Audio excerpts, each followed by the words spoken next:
Hey guys, our previous discussion was rather predominantly mathematical. We wanted to understand different forms of ODE. The reason is because depending on the form of ODE, the nature of ODE, the technique adopted to solve it would significantly vary. So therefore we spent some time on understanding the different forms of ODE, even though it was largely mathematical.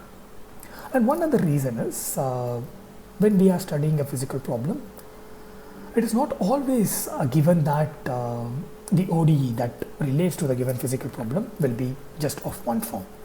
It can be of any form, it can adopt any form.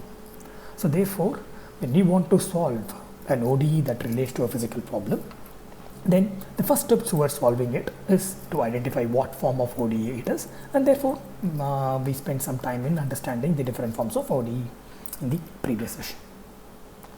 Now in this lecture, our primary goal is rather to avoid using pen and paper calculations to solve the type of ODE that we are familiar with. So henceforth so far we have been considering linear and homogeneous ODEs, and we have considered different techniques of solving linear and homogeneous ODE. Now with the street fighting technique, we were able to considerably reduce our burden in coming up with a solution for the linear and homogeneous ODE. Now what we want to do is we want to further reduce our burden. We want to make use of computing machines to solve this linear and homogeneous ODEs. In order to do so, what we want to do, or what we should do rather, is we have to rather translate our given expression in such a way that it becomes machine readable. Now of course, when we want to employ a machine to solve our problem, we have to ensure that the communication gap between us and the machine is significantly reduced.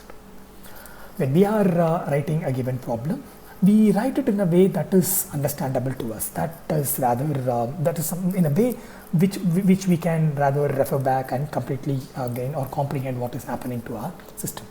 But this need not be always, or this need not always be the syntax which the machine understands. So therefore, we need to translate the expression that we are comfortable with into a form that can be easily fed into a computing machine, and so that it can support us in coming up with the solution. So basically, computing machine is a fancy way of saying our computer. So what we want to do is boils down to using a program like MATLAB to solve our ODE. So when you want to use a program like MATLAB to solve our ODE, we cannot directly use the expression that we are comfortable with. We have to rather play around with it so that the machine understands our problem more clearly, and the more clearly or more expansive the understanding of the machine is to our problem, the more accurate the solution that it gives us. So what our intent is to ensure that the machine is able to understand our problem clearly.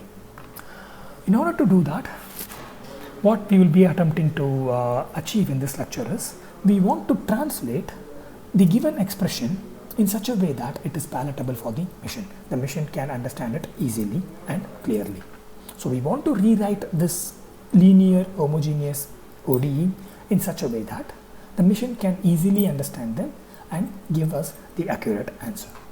Now of course, there are before us there are several linear and homogeneous ODEs. So we will take one of the largest ones, so that in any case it's going to be the machines that are going to help us in solve this ODEs. So therefore we will take the largest one, which served as the template to distinguish the linear homogeneous ODE from the others in our previous discussion. So what we essentially would want to do is we want to rewrite this template, this largest or this large linear homogeneous ODE into a form in such a way that we can use machine to solve this huge linear homogeneous ODE. Now this linear homogeneous ODE that we are attempting to solve is rather nth order. It has n derivative of our base function f of x. So the base function of this ODE is f of x, and it has n derivatives of it. So it's an nth order ODE, and we would like to have machines solve them for us. So in order to do that, our intent is to rewrite this equation in such a way that the machines can understand it easily, clearly, and they can give us an accurate solution. Now, since this is rather a linear homogeneous ODE, we can directly adopt our feed fighting technique. So therefore, we can assume our solution is e power lambda x, and then we can come up with a characteristic equation such as this. Had this been a second order ODE, the characteristic equation will be a quadratic form, and the solution for such a quadratic equation is rather something that we saw in our previous discussion, and this would render us two solutions. But since we are considering a generalized linear and homogeneous ODE, we have a characteristic equation that would give us n different solutions. So finding out this n different solutions using pen and paper calculation is extremely tedious. So we want to rewrite this ODE in a way so that the machine can give us this n different solutions. Now, on the whole, what we will essentially be doing is we will be rewriting this nth order ODEs, or we will be splitting this nth order ODE into n first order ODEs. So what basically when we say that we want to translate this nth order ODE into something that is machine readable, what we essentially want to do is express this nth order ODE into n first order ODEs. So in order to do that, in order to translate the nth order ODEs to n first order ODEs, we will be introducing dummy functions. We have an nth order ODE, we want to make it machine readable so that the machine itself can give us the solution, the computer itself can give us the solution. So in order to do that, we are translating our nth order ODE to n first order ODE, and this we are doing by introducing dummy functions. Now, if you consider the first derivative of our base function, so the base function is f of x, so this is our base function. If you consider the first derivative of it, we can write it as something like this, and we introduce a g1 of x, a dummy function. So the g1 of x is the dummy function that refers to the first derivative of f of x. The first derivative of our base function is written as g1 of x as the dummy function, where g1 of x is the dummy function. Now, the second derivative of the f of x can be written as the first derivative of the f prime of x. The second derivative of the f of x can be written as the first derivative of f prime of x, which is nothing but the g1 of x. So therefore, the second derivative of the f of x is written as the first derivative of the dummy function that precedes the given relation. So this is the dummy function. So the second derivative of the base function is written as the first derivative of the preceding dummy function. So I have already introduced a dummy function. Now I am describing my second derivative using the first derivative of already introduced dummy function. Now the second derivative is expressed as g2x, another dummy function. Now the third derivative of my base function, that is the third derivative of f of x, is now written as the first derivative of f double prime x, which is nothing but my g2 of x. The third derivative of f of x is written as the first derivative of f double prime x, which is nothing but my g2x. Again, the third derivative of my base function is written as the first derivative of my preceding dummy function. So basically what we are trying to do is we are trying to write the higher order derivatives as the first derivative of the preceding dummy function.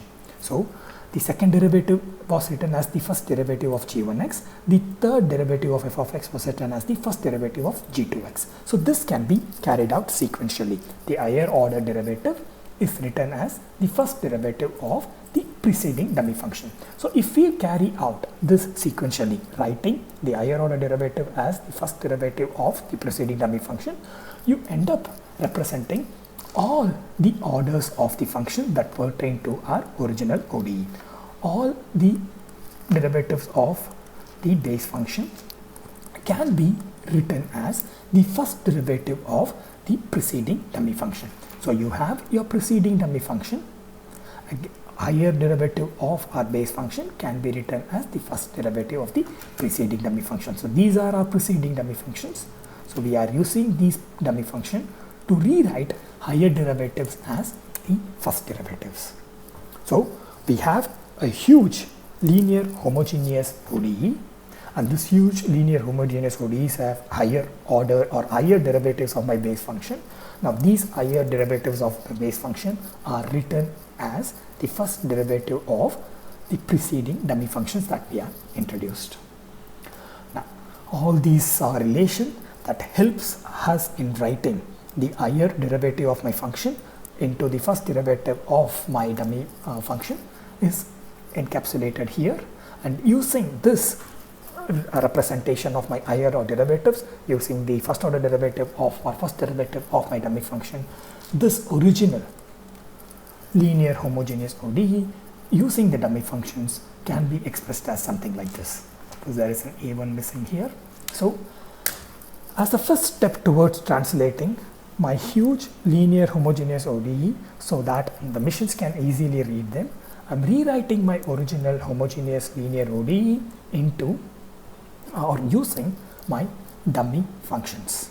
So I'm rewriting my large linear homogeneous ODE using my dummy functions. So the role of the dummy function is to convert my higher derivatives into first derivative of my preceding dummy function. So that's the reason I use my dummy function, and once I have introduced my dummy function, I'm rewriting my original ODE using these dummy function. Now I'm bringing all the terms except for the highest derivative to the other side of the equation. Now the next step is I'm bringing all the terms except for the highest derivative of my function to the other side. So when I bring all the terms except the highest derivative of my function to the other side, I end up with an expression like this, wherein my highest derivative of my function is nothing but the first order derivative of the preceding dummy function. So I introduce my dummy function. By introducing my dummy function, I'm rewriting all the higher derivatives as the first derivative of the preceding dummy functions. So by introducing these dummy functions, now I have not n order ODE but n first order ODEs. So my nth order ODE is now rewritten as or using these dummy function, which includes these n first order ODEs. This highest order derivative term, is also now written as the first derivative of my preceding dummy function, and is equal to this summation of term here. Now these relations that introduces the dummy functions, along with my ODE can be written in this form here.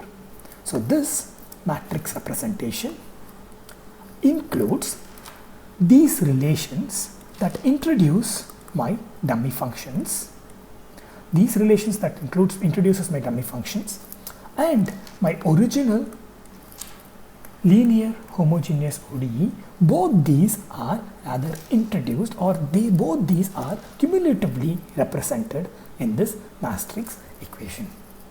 Now when I consider the first derivative of f of x, I need to multiply this row with this column here, and I would find that the first derivative of my f of x is g1 of x. And the first derivative of my g1 of x, I need to multiply this row with the column here, and I would find that the first derivative of my g1 of x is g2 of x. And in the same way, the derivative of this term, I need to multiply this row to this column, and I would find that this would be equal to that of this term here. And finally, my ODE is represented as the first derivative of this term here, this dummy function here, and it's a multiplication of this row to that of this column here. So basically what I have done so far is I have taken my nth order ODE, I have introduced several dummy functions, and these dummy functions help in rewriting my higher derivatives as the first derivative of the preceding dummy functions. And finally I rewrite my highest derivative using a dummy function, and which is equal to all the other coefficients, the combinations of coefficient and the dummy functions. So I have an expression that encapsulate both my ODE that I would like to solve and my relation that has introduced, the different relations that have introduced my dummy functions. So I introduce my dummy functions, and these dummy functions help me in rewriting higher derivatives as first derivatives. I have written my entire ODE as a first derivative of this function here, and all these are represented in this matrix form. Now, it is possible for me to just consider this matrix here alone. It is possible for me to consider just this matrix here alone and find the eigenvalue of this matrix using a mission program like MATLAB. So I have a matrix expression, and in that I can just take the matrix, this matrix here alone, and I can feed it into a computer program and find the eigenvalues. And the n eigenvalues that my program would give me is nothing but the n solutions of my original nth order ODE.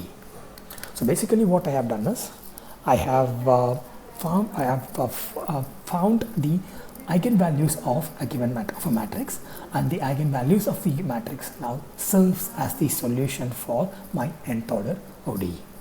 Now the way I was able to do this is by introducing dummy functions, and these dummy functions allowed me to write my nth order ODE into n first order ODEs.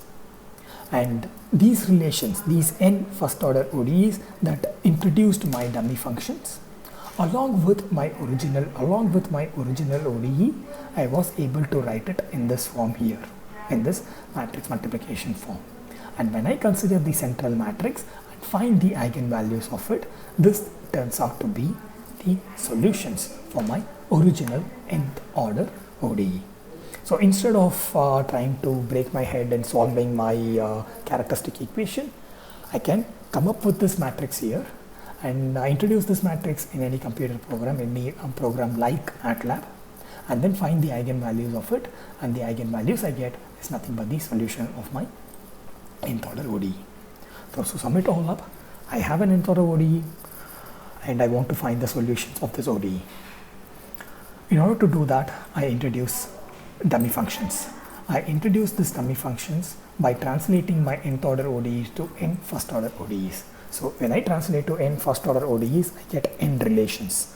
I introduce this n relation along with my original ODE in the matrix form like this. And when I take the central matrix, find the eigenvalue of the matrix, I end up getting the n solutions of my nth order ODE. So this is when I translate my original nth order ODE using my dummy variable or using my dummy functions in this matrix form, then basically I would be able to use a computer program to get my solutions, and that is nothing but the eigenvalues of my central matrix here. Now before we wind up, it is possible for us to rather rewrite this expression in this form, wherein this, if you can consider, was a starting point, wherein the first derivative of a given function was rather nothing but was proportional to the function itself. In this case, we are just replacing a common function, a simple function, to that of a column matrix, and the derivative of the column matrix, and we have the original function on the other side of the expression, and there is this matrix here that relates this derivative to that of the original function. So we have our original function that is proportional to, so the derivative of the original function that is proportional to the function itself. This is something that we considered in the initial stages of the structure, and this is equal to the proportionality constant on the original function. The same understanding can also be adopted for this matrix relation that we have come up by introducing these dummy functions. And solving this will give us a solution that involves the e power terms.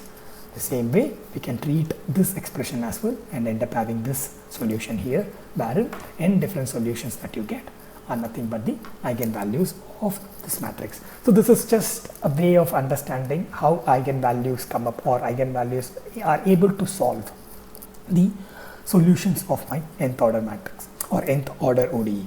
So when I have an nth order ODE expressed in this form here, I can rewrite my this expression here in this form, and the eigenvalues of this matrix here then serve as my n solutions for my nth order ODE.